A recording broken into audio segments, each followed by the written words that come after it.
Le café était encore chaud, entendu prononcer ces mots. Ces mots qui allaient tout changer à jamais.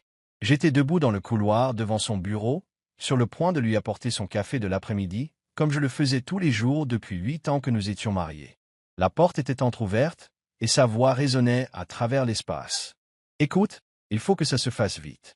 Je ne supporte plus de vivre avec cette pauvre vache. Elle est devenue tellement grosse et ennuyeuse. Tout ce qu'elle fait, c'est cuisiner, nettoyer et me suivre partout comme un chiot perdu.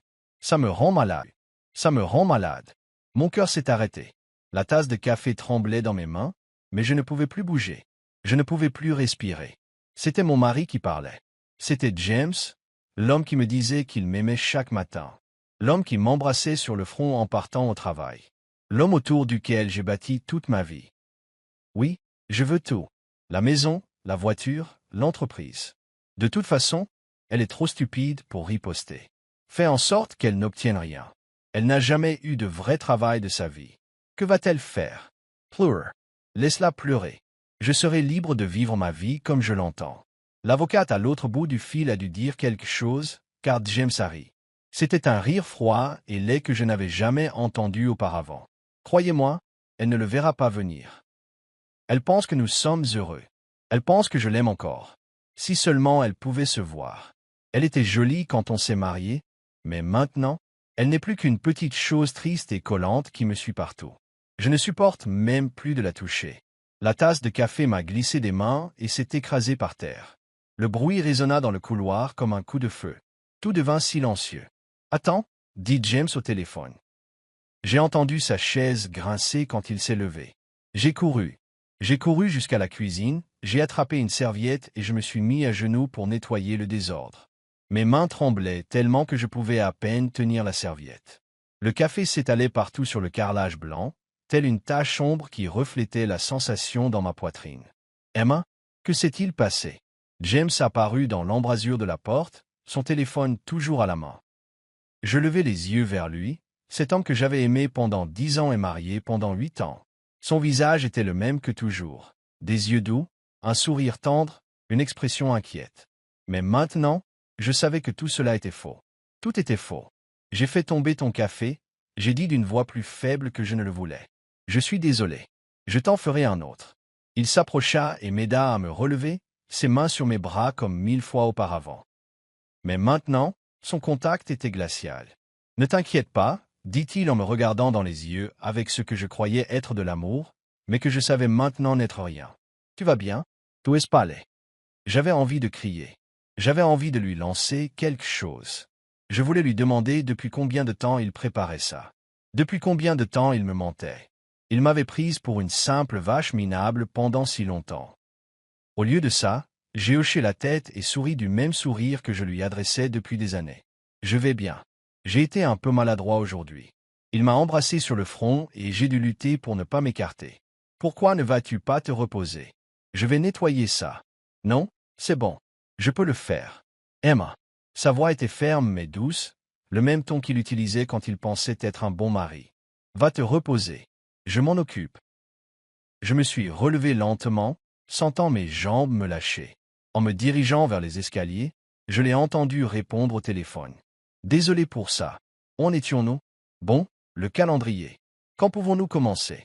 Je suis arrivé dans notre chambre et me suis assise au bord du lit que nous partagions depuis 8 ans. Ce même lit où il m'avait dit qu'il m'aimait ce matin-là. Le même lit où nous avions planifié notre avenir ensemble. Le même lit où je croyais que nous étions heureux. Mais nous ne l'étions pas. Je n'étais pas heureuse. Je ne le savais pas jusqu'à maintenant. J'ai regardé autour de moi, toutes les photos sur la commode. Nos vacances de mariage, nos anniversaires. À chaque fois, j'avais un sourire si grand qu'on aurait dit que mon visage allait se briser. Et à chaque fois, James souriait aussi, mais maintenant je me demandais s'il ne faisait pas semblant. Depuis combien de temps faisait-il semblant? Le pire, ce n'était même pas le divorce. Last James divorced. Les mariages se terminent. Le pire, c'est ce qu'il a dit de moi. Une vache pathétique. Grosse et ennuyeuse. Trop stupide pour riposter. Je le suivais partout comme un chiot perdu. Était-ce vraiment comme ça qu'il me voyait? Étais-je vraiment devenu comme ça? Je me suis dirigé vers le miroir et je me suis regardé. J'avais vraiment l'air d'avoir pris du poids depuis notre mariage. Pas beaucoup, mais suffisamment pour que mon jean me serre et que j'évite les miroirs en pied. Mes cheveux étaient toujours attachés en queue de cheval, car c'était facile. Je portais les mêmes vêtements tous les jours, car je n'allais nulle part où je devais m'habiller. À quand remonte la dernière fois où j'avais fait quelque chose pour moi? À quand remonte la dernière fois où j'étais sorti avec des amis? À quand remonte la dernière fois où j'avais eu des amis? Je ne m'en souvenais plus. J'avais tout abandonné pour ce mariage. Mon travail, mes amis, mes loisirs, mes rêves. J'avais fait de James mon univers, et maintenant je découvrais que dans son monde, je n'étais rien. Mais tandis que je restais là à me contempler, quelque chose d'autre a commencé à grandir en moi. Quelque chose de brûlant, de tranchant et de dangereux. Quelque chose que je n'avais pas ressenti depuis si longtemps que je l'avais presque oublié. La colère. Pas cette colère triste et vaincue qui vous fait pleurer dans votre oreiller. Celle qui vous donne envie de tout brûler et de danser dans les cendres. Il pensait que j'étais trop stupide pour riposter. Il pensait que j'allais me laisser faire et tout prendre. Il me trouvait pathétique. J'avais peut-être été pathétique. Mais je n'allais plus l'être. J'allais montrer à James à quel point il avait tort à mon sujet. Et quand j'aurais fini, il regretterait d'avoir prononcé ces mots. Il regretterait d'avoir été honnête avec moi dès le début. Mais il fallait d'abord que je fasse preuve de discernement. J'avais besoin de réfléchir. J'avais besoin de planifier. Si James pouvait planifier en secret, moi aussi. Le match avait commencé et il ne savait même pas qu'il jouait. Je n'ai pas fermé l'œil cette nuit-là. J'étais allongé dans mon lit à côté de James, l'écoutant respirer, le regardant dormir paisiblement, comme s'il n'avait aucun souci. Comme s'il n'avait pas détruit ma vie d'un simple coup de fil. Chaque fois qu'il bougeait, chaque fois qu'il émettait un son, j'avais envie de le secouer pour le réveiller et de lui crier dessus. Je voulais lui dire que je savais tout. Je voulais voir sa tête quand il comprendrait que je n'étais pas aussi stupide qu'il le pensait. Mais je ne l'ai pas fait. Je suis resté allongé là, à planifier. Au matin, j'avais pris ma décision. J'allais le battre à son propre jeu. Mais pour cela, j'avais besoin de tout savoir. Je devais savoir depuis combien de temps cela durait, ce qu'il avait déjà planifié et ce qu'il essayait exactement de me voler. Quand James est parti travailler ce matin-là, il m'a embrassé comme toujours. Il m'a dit qu'il m'aimait comme toujours. Il m'a souri comme toujours. Et je lui ai souri en retour et lui ai souhaité une bonne journée, comme toujours. Mais intérieurement, je mourais d'envie d'effacer ce faux sourire de son visage. Dès que sa voiture a quitté l'allée, je suis allé directement à son bureau. Son ordinateur était protégé par un mot de passe, mais je le connaissais. C'était la date de notre mariage. C'était parfait. J'avais la nausée en tapant, mais l'ordinateur s'est ouvert aussitôt. James avait toujours été indifférent à sa vie privée, car il me faisait confiance. Il me trouvait trop simple pour fouiner. Trop confiant pour douter de lui. Il avait tort sur ce point aussi. Son email était ouvert et j'ai commencé à parcourir ses messages récents. Il ne m'a pas fallu longtemps pour trouver ce que je cherchais. Il y avait des dizaines de courriels échangés avec son avocat, Robert Sheen. Le plus ancien datait d'il y a 3 mois. 3 mois. Il préparait ça depuis 3 mois, me répétant chaque jour qu'il m'aimait. J'ai ouvert le premier email et commencé à le lire. Robert, je dois discuter d'une procédure de divorce. Je préfère garder ça secret jusqu'à ce que tout soit réglé. Ma femme n'en a aucune idée et je préfère que ça reste secret jusqu'à ce que je sois prêt à déposer ma demande. La réponse de l'avocat a été professionnelle et claire. Nous pouvons certainement vous aider. Fixons un rendez-vous pour discuter de votre patrimoine et des résultats que vous souhaitez obtenir. J'ai continué à lire. James, courriel après courriel, exposait son projet. Il voulait la maison parce qu'elle était à son nom. Il voulait la voiture parce qu'il l'avait payée. Il voulait son entreprise parce qu'il l'avait construite. Il voulait tout et il voulait que j'obtienne le moins possible. Mais les pires emails étaient ceux où il parlait de moi. Elle dépendait entièrement de moi. Elle n'avait pas travaillé depuis des années, n'avait aucune compétence particulière et n'avait pas d'amis. Elle ne saura pas comment lutter. Je veux juste que ça se fasse vite pour pouvoir continuer ma vie. La vérité, c'est que je suis malheureux depuis des années. Elle s'est laissée aller, n'a aucune ambition, et honnêtement, n'apporte plus rien. J'ai l'impression de m'occuper d'un enfant et non de vivre avec une femme. Je sais que ça paraît dur, mais je dois penser à mon avenir. Je n'ai que 35 ans. Je ne veux plus perdre d'années à faire semblant d'être heureuse.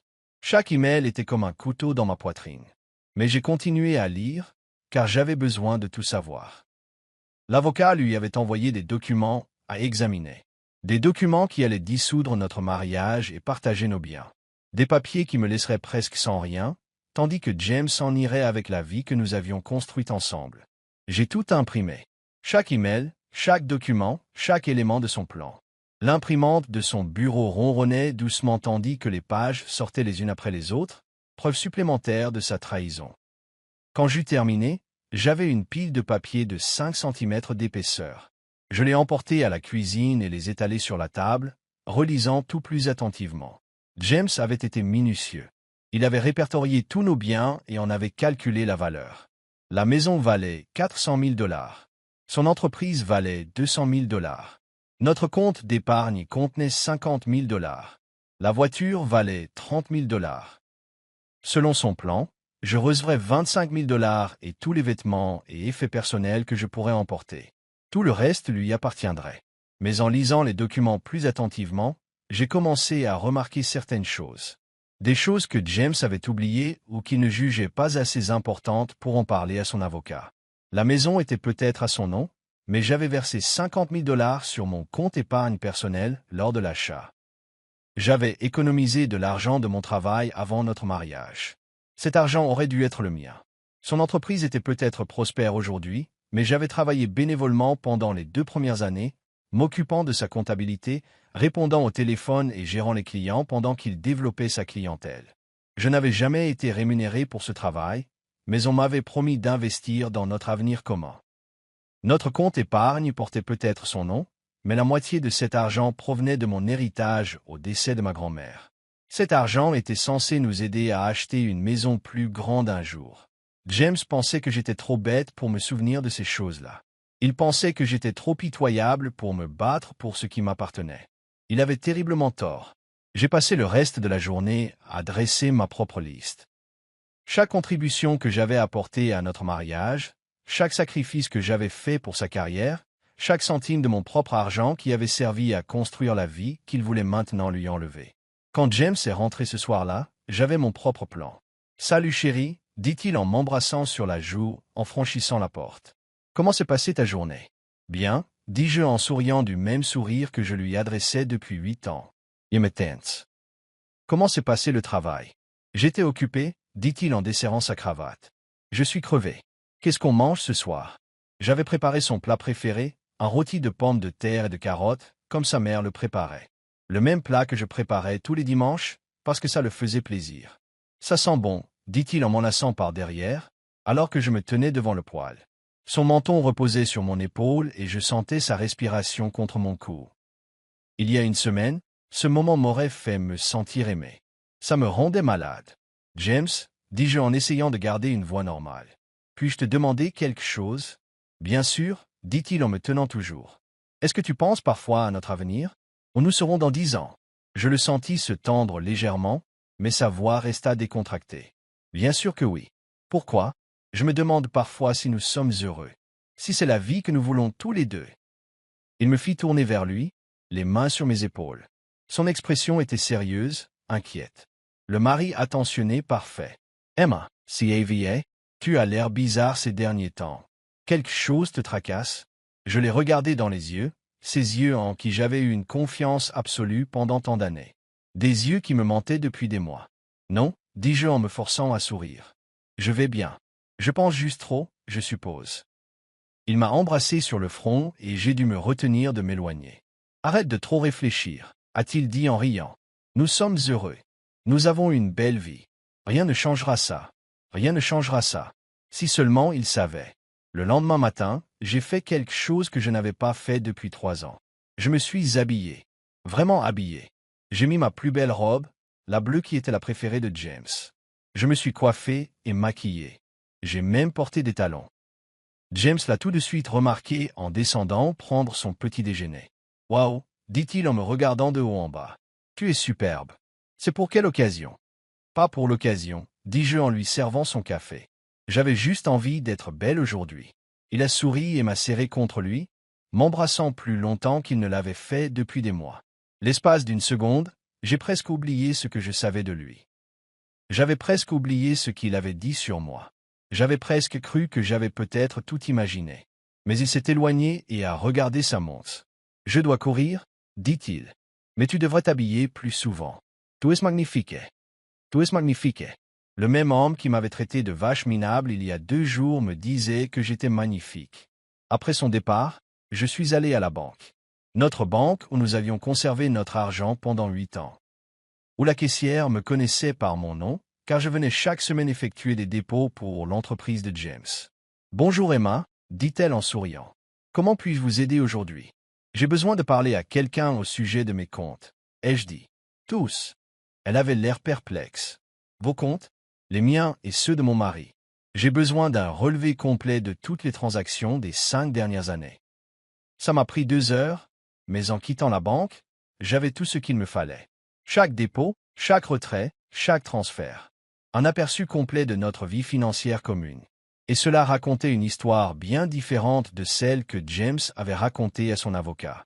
Cet après-midi-là, j'ai appelé un avocat. James ne connaissait pas cet avocat. Il n'était pas de notre ville.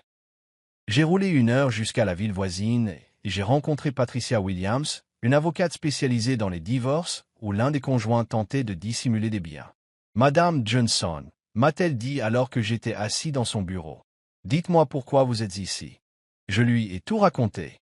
Le coup de fil, les emails, le projet de James de me laisser sans rien. Je lui ai montré les papiers que j'avais imprimés et les relevés bancaires que j'avais reçus. Elle m'écoutait sans m'interrompre, prenant des notes pendant que je parlais. Quand j'eus terminé, elle se rassit sur sa chaise et me regarda longuement. « Depuis combien de temps êtes-vous marié » demanda-t-elle. 8 ans. Et vous n'avez pas travaillé à l'extérieur pendant cette période? Pas depuis 6 ans. J'ai travaillé pour son entreprise les 2 premières années, mais je n'ai jamais été payé. Il a dit que nous construisions notre avenir ensemble. Elle a hoché la tête. Et cette maison, cette entreprise, tout cela a été construit pendant votre mariage? Oui, nous n'avions rien quand nous nous sommes mariés. Nous avons tout construit ensemble. Madame Johnson, dit-elle en se penchant en avant. Votre mari commet une grave erreur. Dans cet état, tout ce qui est acquis pendant le mariage est considéré comme un bien matrimonial, quel que soit le nom figurant sur l'acte. Vous avez droit à la moitié de tout. Mais il a dit qu'il avait tort. Soit il ne comprend pas la loi, soit il espère que vous ne la comprenez pas. Elle a regardé les papiers que j'avais apportés. D'après ce que vous m'avez montré, vous pourriez avoir droit à au moins 300 000 $, voire plus. Mon cœur s'est mis à battre la chamade. $300,000. James pensait que j'en aurais 25 000, mais je pourrais en avoir 12 fois plus. Que dois-je faire? Ai-je demandé. Nous devons d'abord protéger vos intérêts. S'il envisage de demander le divorce, il envisage peut-être aussi de dissimuler des biens. Nous devons agir vite. Elle m'a expliqué la procédure. Comment nous allions tout documenter, comment nous assurer que James ne puisse pas cacher d'argent ou vendre des biens à mon insu, comment nous allions monter un dossier qui me permettrait d'obtenir ce que je méritais. Il y a autre chose, a-t-elle dit à la fin de notre réunion. Le fait qu'il ait planifié cela en secret tout en vous mentant sur ses intentions pourrait jouer en votre faveur. Les tribunaux n'aiment pas la tromperie. J'ai quitté son bureau avec un sentiment que je n'avais pas ressenti depuis des années. Pouvoir. Pour la première fois depuis cet appel, j'avais l'impression d'avoir un certain contrôle sur ce qui m'arrivait. Mais ce n'était pas fini. Si James savait jouer, moi aussi. Ce soir-là, j'ai de nouveau préparé son plat préféré. J'ai remis la robe bleue. J'ai souri et ri à ses blagues et je lui ai demandé comment s'était passée sa journée. J'ai joué à la perfection le rôle de l'épouse aimante et désemparée. « Tu es de bonne humeur ce soir » a-t-il dit alors que nous étions assis sur le canapé à regarder la télévision. « Je suis juste heureuse » ai-je dit en me blottissant contre lui. « J'aime notre vie Hans. » Bré. Il m'a embrassé sur le haut de la tête. « J'aime notre vie aussi. »« Menta, pensai. » Mais je souris et me rapprochai de lui. Les jours suivants devinrent une routine. James allait travailler et je m'occupais de mon dossier. Je rassemblais des documents, je prenais des photos, je faisais des listes. Je retrouvais des relevés bancaires qu'il avait oubliés, des relevés de cartes de crédit indiquant des achats dont j'ignorais l'existence, des documents professionnels prouvant ma contribution à sa réussite. J'ai aussi commencé à prendre soin de moi comme je ne l'avais pas fait depuis des années. Je suis allé à la salle de sport, je me suis fait couper les cheveux et coiffer. J'ai acheté de nouveaux vêtements qui me vont vraiment bien. J'ai commencé à mieux manger, à mieux dormir et à me sentir mieux dans ma peau. Ce n'était plus James qui comptait. Il ne s'agissait pas de le faire revenir ou de sauver notre mariage. Il s'agissait de me souvenir de qui j'étais avant de me perdre en étant sa femme. Et plus je me souvenais de qui j'étais, plus j'étais en colère contre la personne que j'avais laissé devenir. J'avais été intelligente autrefois. J'avais un diplôme universitaire en commerce. J'avais dirigé une petite entreprise avant d'épouser James. J'avais des amis, des loisirs et des rêves qui n'avaient rien à voir avec lui. Où était passée cette femme? Quand avais-je décidé que rendre James heureux était plus important que moi-même? Cela n'avait plus d'importance maintenant. Ce qui comptait, c'était que je me réveillais et que James n'avait aucune idée de ce qui allait arriver. Une semaine après ma première rencontre avec Patricia, elle m'a appelé pour me donner des nouvelles. Nous sommes prêts à déménager, m'a-t-elle dit. J'ai préparé tous les documents et un huissier est prêt à intervenir. Quand veux-tu faire ça? Que veux-tu dire? Quand veux-tu lui remettre les papiers du divorce? Je n'y avais pas pensé. Dans ma tête, je réagissais encore à ses plans, je restais sur la défensive. Mais Patricia avait raison. Si je devais le faire, il fallait que je le fasse en premier. Je devais prendre le contrôle de la situation avant lui. Quand pouvons-nous le faire? Ai-je demandé. Demain si tu veux. Mais Emma, une fois que nous aurons fait ça, il n'y aura plus de retour en arrière. Es-tu sûr que c'est ce que tu veux? J'ai pensé à James rentrant à la maison ce soir-là, m'embrassant pour me dire bonjour et me demandant comment s'était passée ma journée. J'ai pensé à lui me mentant pendant 3 mois de plus, le temps de finaliser ses plans. J'ai pensé à lui me traitant de vache minable devant son avocat, tout en prétendant m'aimer. J'en suis sûr, ai-je dit. D'accord, on le servira demain à son bureau. Comme ça, tu n'auras pas besoin d'être là quand ça arrivera. Après avoir raccroché, je me suis assise dans la cuisine et j'ai contemplé la maison que nous avions construite ensemble. La maison qu'il voulait me prendre. La maison où j'avais passé les années de ma vie et où je venais de passer la pire semaine de ma vie. Demain, tout allait changer. Demain, James découvrirait que sa pauvre vache avait des dents. J'avais hâte de voir sa tête. Je me suis réveillé avant mon réveil le lendemain matin. James dormait encore à mes côtés, le visage paisible et détendu. Il ne se doutait pas que dans quelques heures, son monde allait s'écrouler. Je me suis levé en silence, j'ai préparé du café, puis je me suis assise à la table de la cuisine en attendant le lever du soleil. À 9 heures précises, Patricia allait faire signifier les papiers du divorce à James à son bureau. Des papiers qui exigeraient la moitié de ce qu'il pensait lui appartenir. James est descendu à 7h30, déjà habillé pour aller travailler. Il avait l'air fatigué et je me suis demandé s'il veillait tard pour préparer notre divorce ou s'il était juste stressé par le fait de garder son secret. « Bonjour », a-t-il dit en m'embrassant sur la joue tout en se versant son café. « Bonjour », lui dis-je en lui souriant par-dessus ma tasse. « Tu dors bien? »« Ouais, très bien. J'ai juste beaucoup de travail en tête. »« Ça va, non? Je peux aider ?» demandai-je une dernière fois en jouant le rôle de l'épouse bienveillante. Il rit, mais pas d'un rire joyeux. « Ah ma chérie, c'est quelque chose que je dois gérer seul. » Si seulement il savait à quel point il avait raison. James est parti au travail à 8 heures, comme d'habitude. Il m'a embrassé au revoir et m'a dit qu'il m'aimait comme toujours. Je lui ai souhaité une bonne journée, comme toujours. Mais cette fois, je savais que ce serait la dernière. J'ai passé la matinée à nettoyer la maison de fond en comble. Je ne savais pas trop pourquoi. J'avais peut-être besoin de m'occuper les mains en attendant. Peut-être que je voulais que tout soit parfait au début de ma nouvelle vie. À 8h45, Patricia a appelé.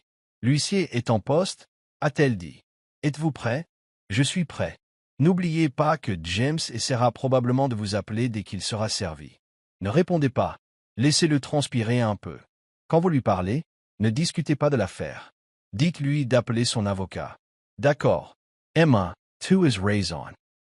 Ne le laisse pas te faire culpabiliser de vouloir te protéger. À 9 heures précises, mon téléphone s'est mis à sonner. Le nom de James est apparu à l'écran, mais je n'ai pas répondu. J'ai laissé tomber la messagerie. Il a sonné à nouveau immédiatement. J'ai laissé tomber la messagerie. À 9h15, il avait appelé 8 fois et envoyé 3 SMS. Emma, appelle-moi tout de suite. Qu'est-ce qui se passe? Appelle-moi. Je rentre à la maison. Il faut qu'on parle. J'ai finalement répondu au 9e appel. Emma, sa voix était paniquée, en colère, désespérée. Qu'est-ce que c'est? Que sont ces papiers? Bonjour James, dis-je d'une voix calme et posée. Je suppose que tu as reçu les papiers du divorce. Les papiers du divorce? Emma, De quoi parles-tu? Pourquoi demander le divorce? Nous sommes heureux. On est James? On est vraiment heureux? Il y eut un long silence. Je l'entendais respirer fort à l'autre bout du fil. Emma, je ne comprends pas. D'où ça vient? Il faut qu'on en parle. Je rentre à la maison tout de suite. Si tu veux parler du divorce, tu peux appeler ton avocat. Je suis sûr que Robert Sheen sera très surpris d'avoir de vos nouvelles. Un autre silence. Plus long cette fois. Comment sais-tu pour Robert? Sa voix était plus basse, plus prudente. Je sais beaucoup de choses, James. Je suis au courant de ton projet de divorce. Je suis au courant des emails que tu m'envoies. Je sais que tu me trouves trop bête pour me défendre. Emma, je sais que tu m'as traité de vache minable. Le silence qui suivit fut si total que je crus que l'appel avait été coupé. Emma, dit-il enfin, sa voix complètement différente. Plus faible. La peur.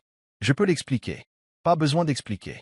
Vos courriels étaient très clairs sur ce que vous ressentiez pour moi, sur notre mariage et sur vos projets d'avenir. Tu lis mes emails? Je lis tout, James. Chaque email. Chaque document. Tous les plans que tu as élaborés pour détruire ma vie en prétendant m'aimer. Ce n'est pas ce que tu penses. C'est exactement ce que je pense. Tu prévois de divorcer depuis des mois. Tu me mens chaque jour pendant que tu essayais de tout prendre et de me laisser sans rien. Tu me trouvais trop pitoyable pour me défendre. Emma, SLTE plate, rentrez à la maison. Parlons-en. Il n'y a rien à dire. Tu voulais divorcer, James. Félicitations. Too vast divorcer. J'ai raccroché et éteint le téléphone. Je ne voulais plus entendre sa voix. Je ne voulais plus l'écouter essayer d'expliquer des mois de mensonges et de trahison. Au lieu de cela, je suis monté et j'ai commencé à emballer. Pas tout, juste les affaires qui m'appartenaient vraiment. Les bijoux que ma grand-mère m'avait laissés. Les albums photos d'avant ma rencontre avec James. Les livres que j'avais adorés à la fac. Les quelques vêtements qui me ressemblaient encore, au lieu de refléter la personne que j'étais devenue pour lui. J'étais en train de charger le dernier carton dans ma voiture quand James s'est garé dans l'allée. Il est sorti de sa voiture et a couru vers moi, le visage pâle et désespéré. « Emma, attends. S'il te plaît. Il faut qu'on en parle. » J'ai fermé le coffre et me suis tourné vers lui. Il avait une apparence affreuse. Ses cheveux étaient en bataille, sa chemise froissée, ses yeux rouges.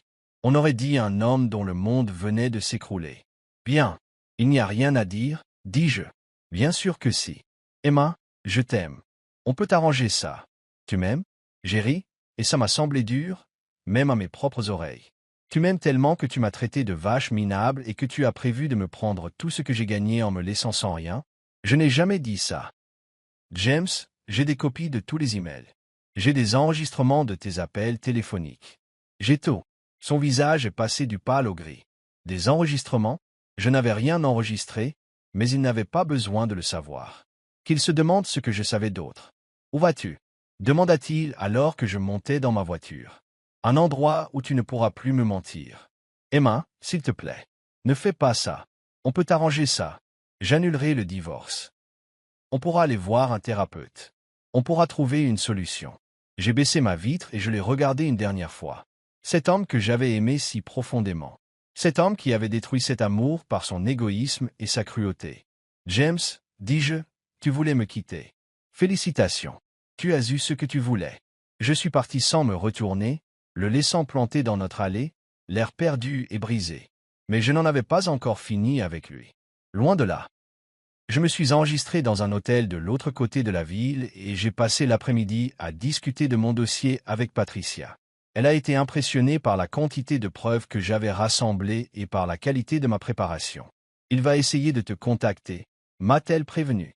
Il va essayer de te convaincre d'abandonner le divorce. Il va te promettre de changer, de suivre une thérapie pour être un meilleur mari. Ne l'écoute pas. Je ne le ferai pas. Tant mieux. Parce que ce qu'il t'a fait était calculé et cruel. Il a passé des mois à préparer sa trahison, tout en te mentant chaque jour. Ce n'est pas le genre de choses qu'on peut arranger avec une thérapie. Elle avait raison. Même si James décidait soudain qu'il m'aimait, comment pourrais-je lui faire à nouveau confiance? Comment pourrais-je croire ce qu'il me disait? Ce soir-là, j'ai rallumé mon téléphone. J'avais 23 appels manqués et 15 SMS, tous de James. Les messages commençaient par une colère noire. Emma, c'est dingue. Tu ne peux pas partir comme ça. Il faut qu'on en parle entre adultes. Tu es ridicule. Rappelle-moi tout de suite. Puis ils ont désespéré. S'il te plaît, Emma. Je t'aime. J'ai fait une erreur. On peut arranger ça. Je ferai n'importe quoi. Rentre à la maison pour qu'on puisse discuter. Et finalement, ils sont devenus manipulateurs. Emma, tu me fais peur. Je m'inquiète pour toi. Où es-tu? Es-tu en sécurité? Je ne peux pas manger. Je ne peux pas dormir. Je m'effondre sans toi. S'il te plaît, rentre à la maison. Je les ai tous supprimés sans répondre. Le lendemain matin, Patricia m'a appelé pour me donner des nouvelles. James a engagé un avocat, dit-elle. Richard Stone. Il est cher et compétent, mais il ne pourra pas contourner les faits de cette affaire. Que se passe-t-il maintenant? Nous attendons sa réponse à notre requête. Il a 30 jours pour répondre, mais je pense que nous aurons des nouvelles de son avocat bien plus tôt. Et ensuite, nous négocierons. Mais Emma, d'après ce que tu m'as montré, je pense que nous sommes en très bonne position. Le fait qu'il ait prévu de te cacher des biens, qu'il ait menti sur ses intentions, que tu aies contribué de manière significative au patrimoine matrimonial, tout cela joue en notre faveur. Cet après-midi-là, j'ai fait quelque chose que je n'avais pas fait depuis des années. J'ai appelé ma sœur. Lisa vivait à Chicago et nous nous étions éloignés depuis mon mariage avec James. Non pas parce que nous ne nous entendions pas, mais parce que j'étais tellement obsédé par mon rôle d'épouse parfaite que j'avais abandonné mes autres relations. Emma, elle avait l'air surprise de m'entendre. Tout va bien. J'ai divorce, et I jaded. Il y a eu un long silence. Oh chérie. Je suis vraiment désolé. Que s'est-il passé? Je lui ai tout dit. À propos de l'appel téléphonique concernant le plan de James et la façon dont il avait parlé de moi. Quand j'ai eu fini, elle était furieuse. Ce salaud, a-t-elle dit. Emma, je ne l'ai jamais aimé. J'ai toujours pensé qu'il était autoritaire, mais je ne voulais rien dire parce que tu avais l'air heureuse. Étais-je heureuse? Ou pensais-je juste que j'étais censé l'être? Je ne sais pas, mais tu n'as pas semblé toi-même depuis des années. Tu étais si sûre de toi, si indépendante. Quand tu as épousé James, c'était comme si tu avais disparu. Elle avait raison. J'avais disparu. J'avais abandonné tout ce qui faisait de moi ce que j'étais pour devenir celle que James voulait que je sois. Eh bien, me voici de retour, dis-je. Bien. Et Emma, tu n'oserais pas le reprendre. Peu importe combien il te supplie ou ce qu'il promet. Il vous a montré qui il était vraiment. Croyez-le. 3 jours plus tard, Patricia m'a appelé pour m'annoncer la nouvelle. L'avocat de James veut le rencontrer, dit-elle. Ils veulent discuter d'un accord. Déjà, je crois que James panique. Il pensait probablement que tu serais trop effrayée ou trop dépendante pour aller jusqu'au bout. Maintenant qu'il comprend que tu es sérieuse, il veut minimiser les dégâts. Nous avons rencontré James et son avocat le lendemain après-midi. Je n'avais pas vu James depuis mon départ et il avait une mine affreuse. Il avait maigri, ses vêtements ne lui allaient plus et il avait des cernes sous les yeux. Tant mieux. Son avocat, Richard Stone, était exactement ce à quoi je m'attendais. Costume coûteux, sourire assuré, attitude condescendante. Il pensait clairement que ce serait facile. Madame Johnson, dit-il tandis que nous nous asseyions. Je suis sûr que nous pouvons trouver une solution équitable pour tout le monde. Je suis sûr que nous pouvons, dis-je. Il glissa un dossier sur la table. Nous sommes prêts à vous offrir 75 000 $ pour la voiture. En échange, vous renonceriez à toute prétention sur la maison ou l'entreprise. J'ai regardé les papiers sans les toucher. C'est une offre très généreuse, ai-je dit. Malheureusement, c'est aussi insultant. Le sourire de Stone s'estompa légèrement. Madame Johnson, il faut être réaliste face à votre situation. Vous n'avez pas travaillé depuis des années, vous n'avez aucun revenu indépendant. Monsieur Stone, interrompit Patricia, je pense que vous devez être réaliste quant à la situation de votre client. C'est lui qui prévoyait de dissimuler des biens et d'escroquer sa femme. C'est lui qui a été trompeur et malhonnête. Et c'est lui qui va perdre gros si l'affaire est portée devant les tribunaux. Elle a glissé son propre dossier sur la table. Notre contre-offre est de 300 000 $, la moitié de l'entreprise et l'autre moitié des biens matrimoniaux. Non négociable. Stone regarda les papiers et je vis son visage changer à mesure qu'il les lisait. Il murmura quelque chose à James, qui pâlit encore plus. Nous avons besoin de temps pour examiner cela, a déclaré Stone. Bien sûr, a ajouté Patricia. Prenez tout le temps nécessaire. Mais n'oubliez pas que chaque jour qui s'éternise est un autre jour de frais juridiques pour votre client. En nous levant pour partir, James m'a attrapé le bras. Emma, s'il vous plaît, On peut parler une minute? Seul. J'ai regardé sa main sur mon bras, puis je l'ai relevé vers son visage. Il m'a lâché immédiatement. Il n'y a rien à dire sur James. Oui, c'est vrai. Emma, je t'aime. Je sais que j'ai fait des erreurs, mais je t'aime. On peut arranger ça. Tu ne m'aimes pas, James. Tu as dit à ton avocat que tu ne supportais plus de vivre avec moi. Tu as dit que je t'avais rendu malade. Tu m'as traité de vache minable. Son avocat écoutait chaque mot et je le voyais devenir de plus en plus mal à l'aise. J'étais en colère, dit James d'un ton désespéré. J'étais frustré. Je ne pensais pas du tout à ce qu'il disait. Tu étais sincère, dis-je. Et tu sais quoi? Tu avais raison sur certains points. Je t'ai suivi partout comme un chiot perdu. Je me suis perdu dans ce mariage. Je suis devenu pathétique. Une lueur d'espoir brillait dans ses yeux. Mais je ne suis plus pathétique, James. Et j'en ai assez de te suivre partout. J'en ai assez de faire passer ton bonheur avant le mien. J'en ai assez d'être la personne que tu voulais que je sois au lieu de celle que je suis réellement. Emma, au revoir, James. Je suis sorti de cette salle de conférence plus légère que je ne l'avais été depuis des années. Derrière moi, j'entendais James se disputer avec son avocat, sa voix devenant de plus en plus aiguë et désespérée. Mais ce n'était plus mon problème. Les 2 semaines suivantes furent un tourbillon de paperasse, d'appels téléphoniques et de réunions. James a essayé de me contacter tous les jours, mais je n'ai jamais répondu. Il m'a envoyé des fleurs à l'hôtel. Il m'a envoyé des lettres. Il a même demandé à sa mère de m'appeler. Ma chère Emma, m'a-t-elle dit quand j'ai enfin décroché. James est hors de lui. Il dit que tu divorces, mais c'est impossible. Vous êtes si heureux ensemble. Nous n'étions pas heureux, Madame Peterson. On faisait juste semblant d'être heureux. Mais un mariage de rêve est un travail difficile. On ne peut pas abandonner quand les choses deviennent difficiles. Je n'abandonne pas. Je me défends enfin. Elle a essayé de me convaincre de donner une autre chance à James, de penser à tous les bons moments que nous avions partagés, de me rappeler qu'il m'aimait. Mais je ne pensais qu'à ce coup de fil. Je l'entendais me traiter de vache minable et rire de la facilité avec laquelle il pourrait me détruire. Pendant ce temps, Patricia travaillait à monter notre dossier. Elle avait engagé un expert comptable pour examiner tous les documents commerciaux de James. Elle avait également engagé un détective privé pour s'assurer que James ne cachait aucun actif dont nous ignorions l'existence. Tout se présente très bien pour vous, m'a-t-elle dit lors d'une de nos rencontres. Le comptable a trouvé des preuves que James se versait un salaire bien plus élevé que celui qu'il vous avait déclaré. Il a également déposé de l'argent sur des comptes dont vous ignoriez l'existence. Qu'est-ce que cela signifie? Cela signifie qu'il prépare ce divorce depuis plus longtemps que prévu. Cela signifie également que les biens matrimoniaux valent plus que ce qu'il prétend. Combien? D'après nos informations jusqu'à présent, la valeur pourrait être plus proche de 400 000 $, voire plus. $400,000. Quand James a commencé à préparer son divorce, il pensait pouvoir s'en sortir en me donnant 25 000 $. Maintenant, il allait devoir me donner 16 fois cette somme. Mais l'argent n'était même pas le plus important. Le plus beau, c'était de savoir qu'il m'avait complètement sous-estimé. Il me pensait trop stupide pour me défendre, trop faible pour me défendre, trop dépendante pour survivre sans lui. Il avait tout faux. Au cours de la 3e semaine, Patricia a appelé pour donner des nouvelles. L'avocat de James souhaite un nouveau rendez-vous, a-t-elle dit. Je pense qu'ils sont prêts à faire une offre sérieuse.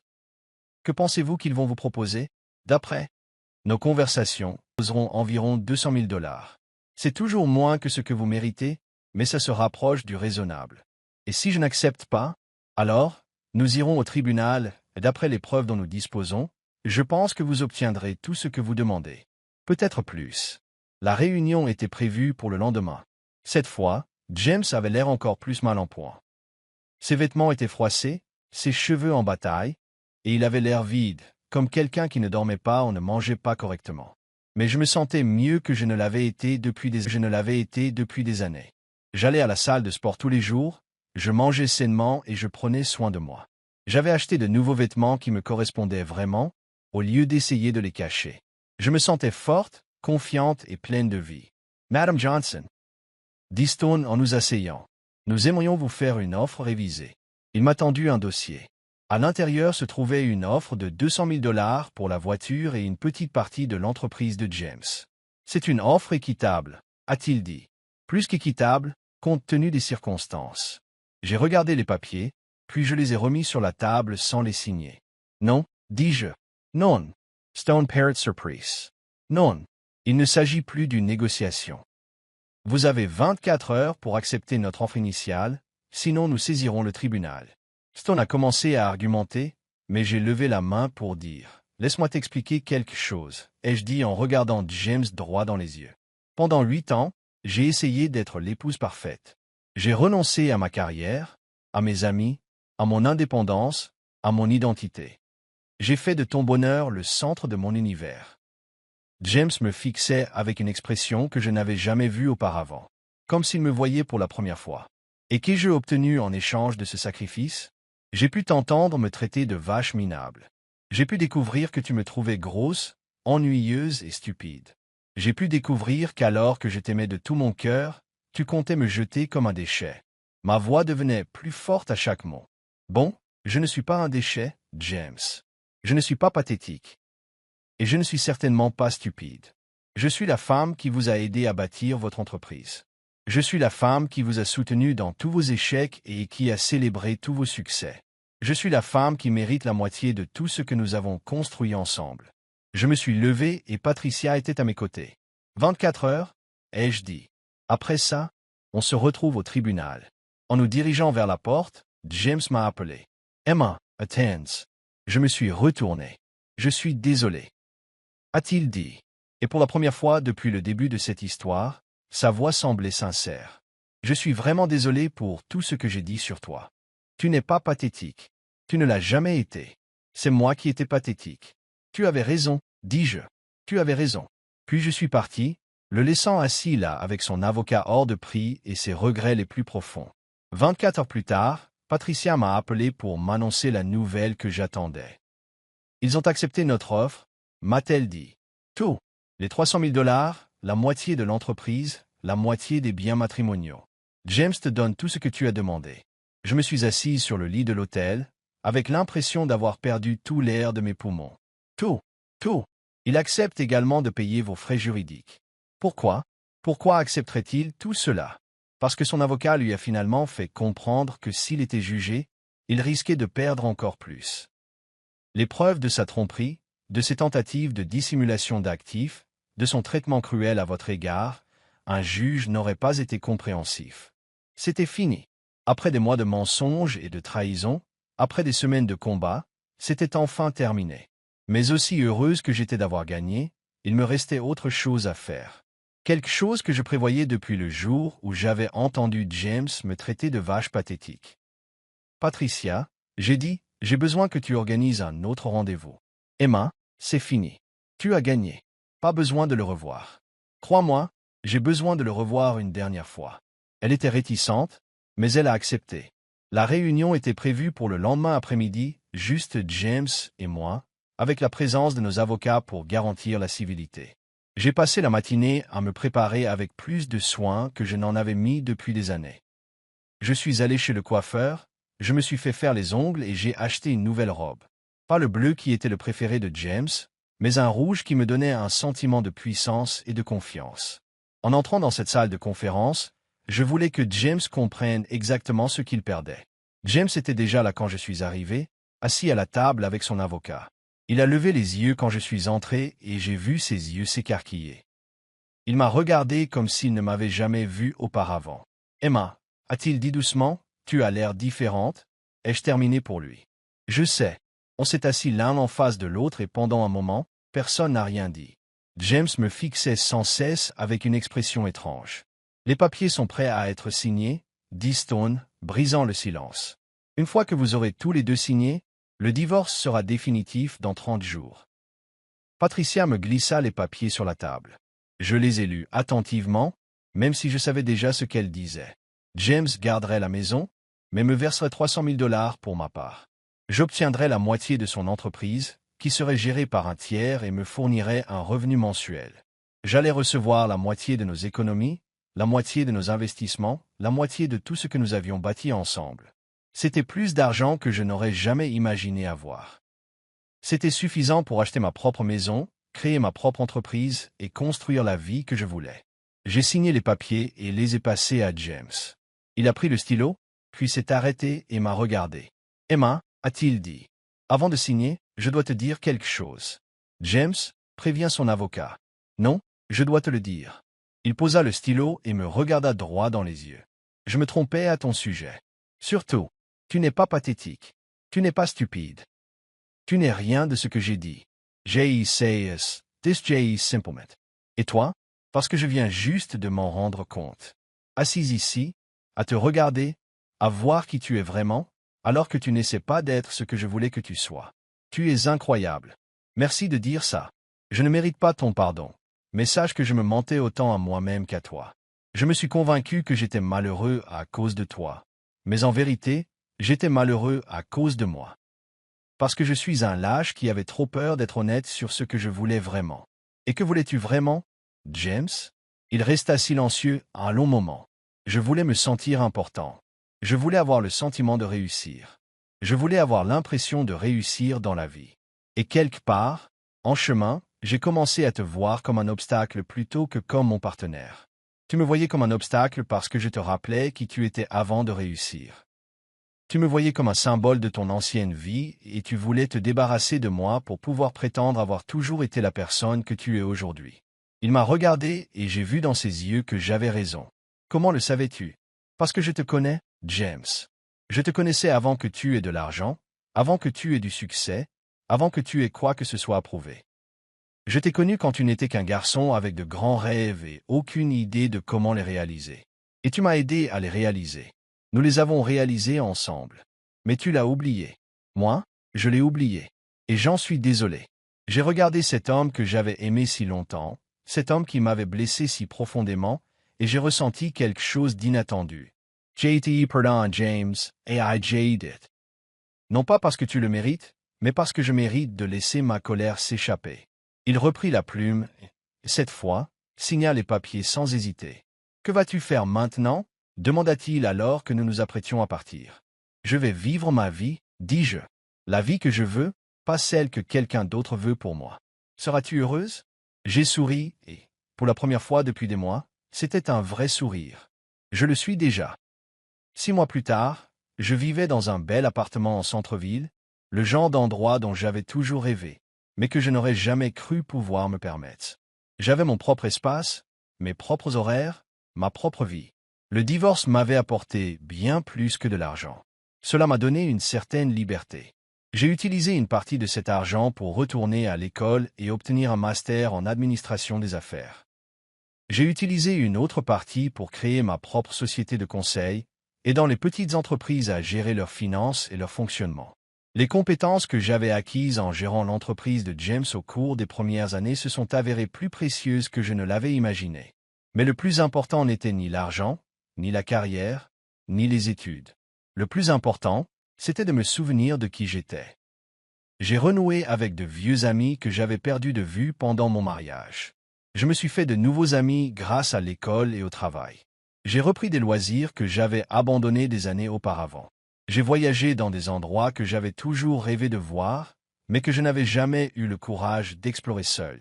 Pour la première fois depuis des années, je me suis senti à nouveau moi-même. Un jour, alors que je déjeunais avec ma sœur Lisa, elle m'a dit quelque chose qui m'a marqué. « Tu sais ce que j'aime le plus chez toi maintenant ?» dit-elle. « Quoi? Tu ris différemment. Avant, quand tu étais marié à James, ton rire donnait toujours l'impression que tu demandais la permission. Maintenant, tu ris comme si tu le pensais. » Elle avait raison. Je riais différemment maintenant. Je faisais tout différemment maintenant. J'avais aussi commencé à sortir avec quelqu'un, même si j'y allais très lentement. Après 8 ans de mariage avec quelqu'un qui me méprisait secrètement, je n'étais pas pressé de confier à nouveau mon cœur à qui que ce soit.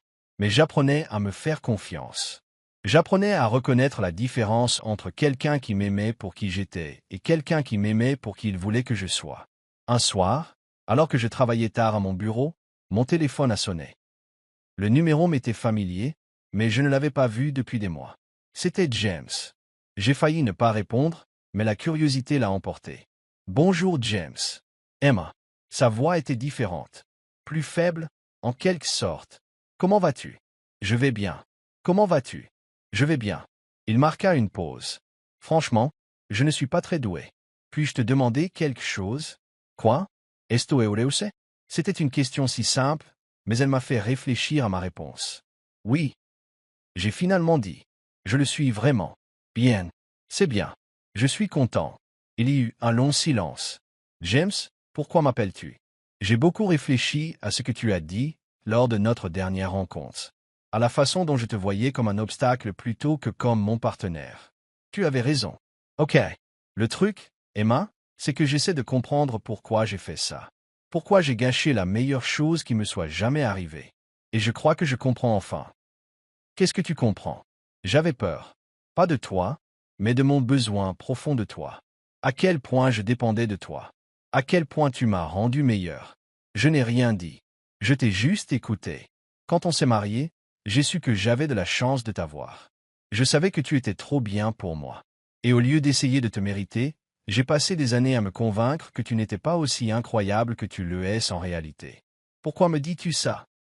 Parce que je voulais que tu saches que ce n'était pas à cause de toi. C'était à cause de moi, de mes propres insécurités et de mes peurs. Tu étais parfaite, Emma. Tu étais parfaite. Et j'étais trop effrayé et trop stupide pour le voir. James, je ne te demande rien, dit-il rapidement. Je ne te demande pas de me pardonner, de me reprendre ou de me donner une autre chance. Je sais qu'il est trop tard. Je voulais juste que tu saches que tu mérites mieux que ce que je t'ai donné. Tu mérites d'être aimé comme tu m'as aimé. Merci de dire ça. Puis-je te demander encore une chose?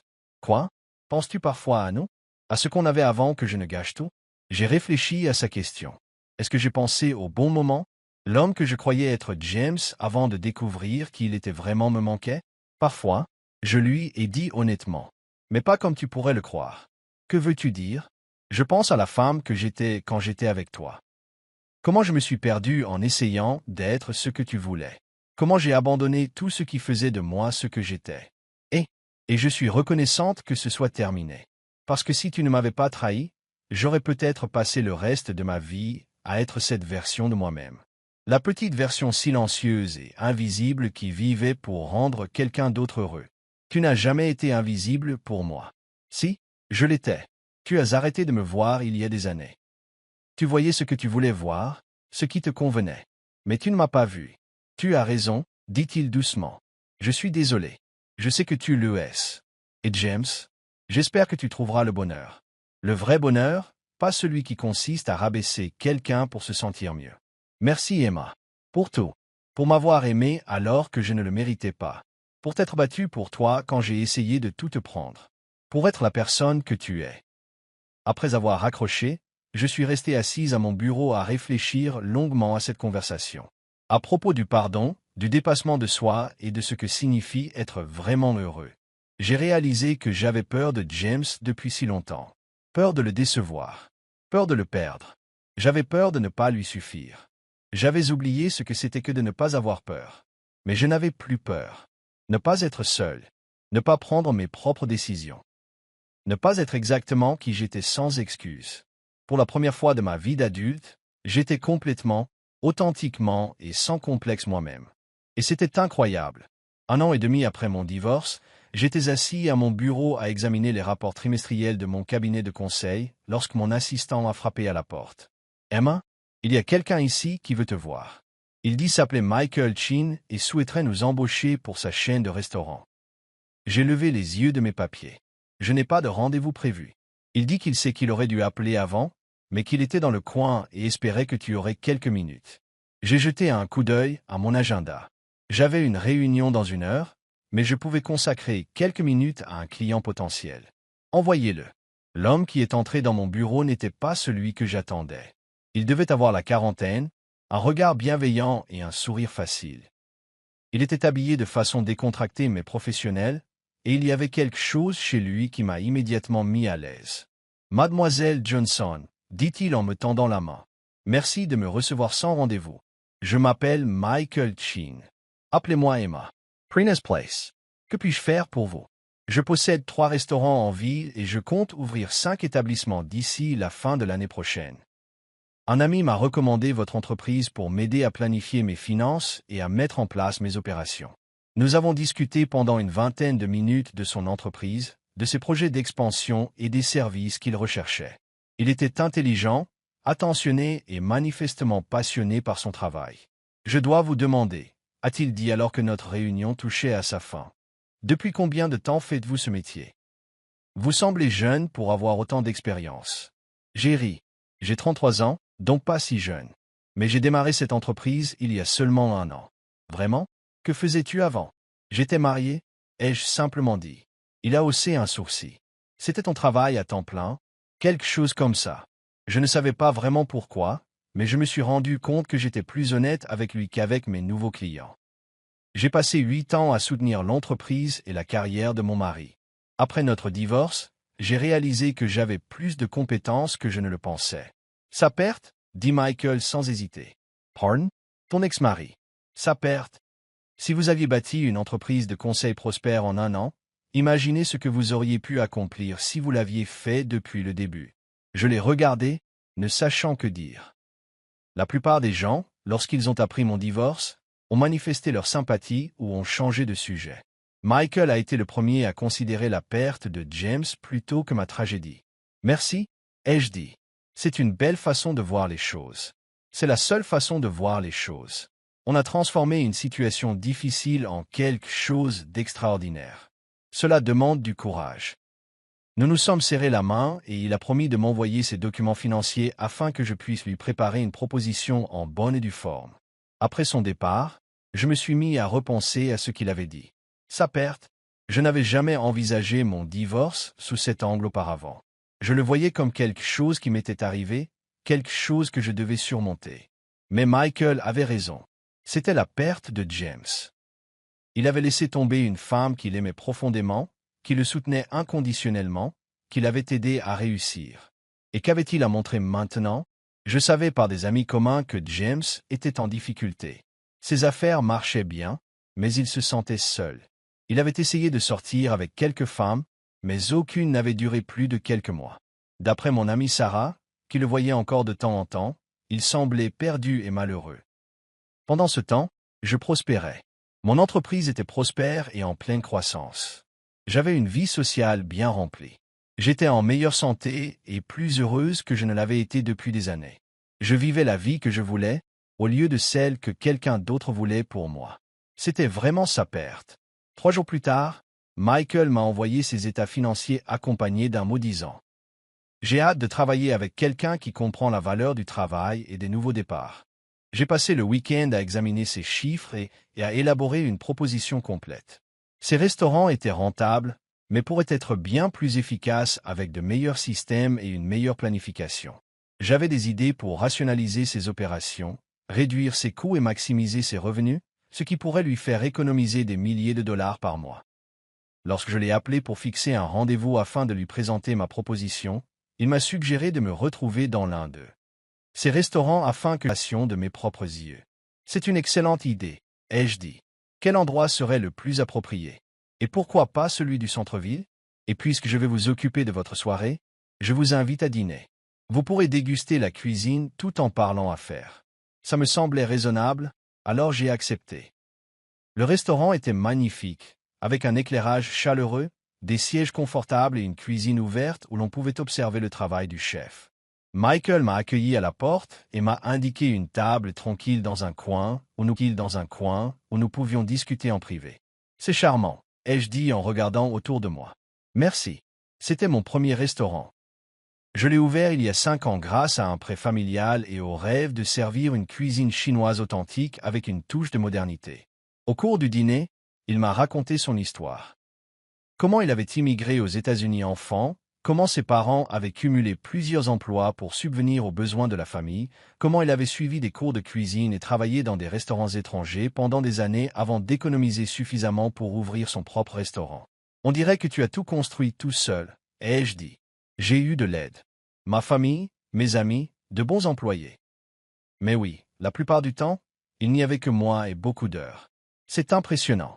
Tout le monde n'a pas le courage de créer sa propre entreprise. C'est ce qu'affirme la femme qui a créé sa propre société de conseil après un divorce. Il avait raison. Au fil de la soirée, notre conversation s'est éloignée des affaires pour aborder des sujets plus personnels. Il m'a parlé de sa passion pour la cuisine, de son projet de voyage en Chine pour étudier les cuisines régionales et de sa relation étroite avec ses parents et ses frères et sœurs. Je me suis retrouvé à lui confier des choses que je n'avais jamais dites à personne.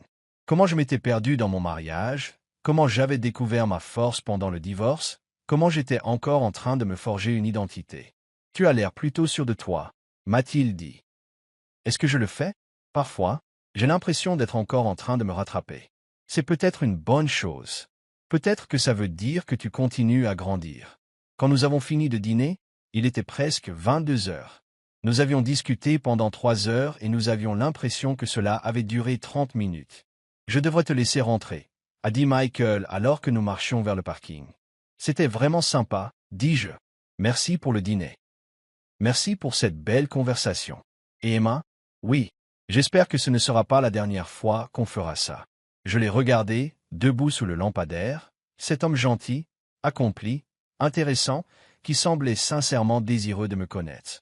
J'espère que non plus, ai-je dit.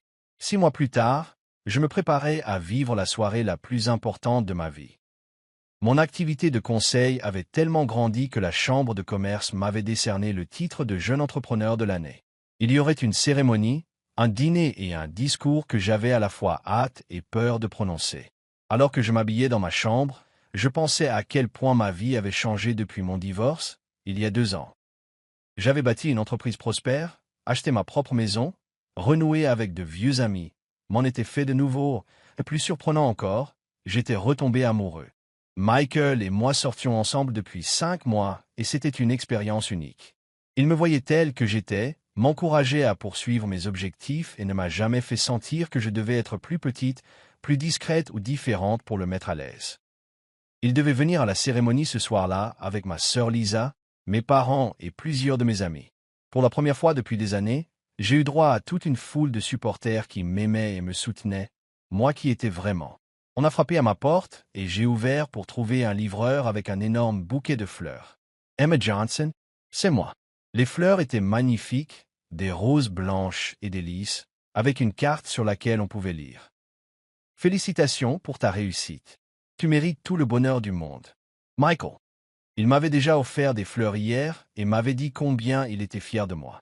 C'était tout à fait dans ses habitudes de me surprendre avec un autre geste. J'étais en train de disposer les fleurs dans un vase quand on a de nouveau frappé à la porte. Cette fois, c'était un petit bouquet, accompagné d'une carte. J'ai ouvert la carte, m'attendant à un autre message de Michael, mais celui-ci était différent. Emma, j'ai vu l'annonce de ton prix dans le journal. Je suis si fier de toi. Tu étais destinée à de grandes choses. Félicitations. James. J'ai regardé la carte un long moment. James m'avait envoyé des fleurs. Après 2 ans sans aucun contact, hormis un coup de fil, il avait vu mon succès dans le journal et m'avait envoyé des fleurs. Je ne savais pas trop quoi en penser. Une partie de moi était touchée qu'il ait pensé à moi. Une partie de moi était agacée qu'il s'immisce dans ce moment. Mais surtout, je ressentais le contraire. James était mon passé. Un chapitre de ma vie était clos. Son opinion sur ma réussite, sa fierté pour mes accomplissements, ses regrets pour ce qu'il avait perdu. Plus rien de tout cela n'avait d'importance pour moi. J'ai déposé ces fleurs dans une autre pièce et je les ai oubliées. La cérémonie s'est déroulée dans le plus bel hôtel de la ville, dans une salle de bal remplie d'entrepreneurs prospères et de personnalités locales. Assis à la table d'honneur, attendant mon tour de parole, j'ai regardé le public et j'ai vu tous les visages de ceux qui m'avaient soutenu. Mes parents, qui s'étaient inquiétés pour moi pendant mon mariage, mais qui avaient célébré mon indépendance après mon divorce. Ma sœur Lisa, venue de Chicago spécialement pour cet événement. Mes amis Sarah et Jennifer, qui m'avaient aidé à reconstruire ma vie sociale. Michael me souriait avec une fierté et une affection si évidentes que mon cœur battait la chamade. C'étaient mes proches désormais. Des gens qui me connaissaient vraiment et m'aimaient pour cela. Lorsqu'on m'a appelé pour recevoir le prix, je me suis dirigé vers le podium avec plus d'assurance que jamais. Il y a 2 ans, à mes débuts, j'étais une personne très différente de ce que je suis aujourd'hui. J'avais renoncé à mes rêves pour soutenir ceux des autres. Quelqu'un qui s'était tellement perdu qu'il ne savait même plus qui il était. J'ai regardé le public et tous ces gens qui avaient réussi, mais qui n'avaient probablement jamais connu le même genre d'échec et de renaissance que moi. Je ne vais pas mentir et dire que devenir entrepreneur a toujours été mon rêve. Ce n'était pas le cas. Il y a 2 ans, je ne savais même pas que j'avais les compétences pour diriger une entreprise. Mais parfois, les meilleures choses de la vie naissent des pires choses qui nous arrivent. J'ai parlé de la création de mon entreprise à partir de rien, de l'apprentissage de la confiance en mon propre jugement, de la découverte de mes capacités dépassant mes espérances. La chose la plus importante que j'ai apprise, ai-je dit en concluant mon discours, c'est qu'on ne construit pas sa vie en rendant les autres heureux. Il faut la construire en se rendant soi-même heureux. Il faut savoir qui l'on est et ce que l'on veut, et avoir le courage de le poursuivre. Les applaudissements ont été nourris et prolongés, mais le plus beau moment a été de voir les visages des personnes qui comptaient pour moi. Michael Reinhardt, Lisa Pleurait de Joye. Mes parents semblaient fiers et émerveillés. Après la cérémonie, une réception a eu lieu où les gens sont venus me féliciter et me poser des questions sur mon entreprise. Je discutais avec un client potentiel lorsque Michael est apparu à mes côtés. « Désolé de vous interrompre », a-t-il dit, « je voulais vous voler Emma juste une minute. » Il m'a conduit sur un balcon tranquille avec vue sur la ville. « Comment te sens-tu » demanda-t-il. « Incroyable. Submerge. Hero. Tout ça. Tu devrais te sentir incroyablement bien. » Ce discours était incroyable. « Tu es incroyable. » Il m'a serré contre lui et m'a embrassé, et j'ai ressenti ce frisson de bonheur familier que j'éprouvais à chaque fois que j'étais avec lui. « Emma, dit-il avant de nous séparer, j'ai quelque chose à te demander. »« Quoi » Il fouilla dans la poche de sa veste et en sortit une petite boîte en velours. Mon cœur s'arrêta. « Je sais que nous ne sommes pas ensemble depuis très longtemps, dit-il, mais je sais ce que je veux. It fucks. Je veux une vie avec toi. Je veux soutenir tes rêves comme tu soutiens les miens.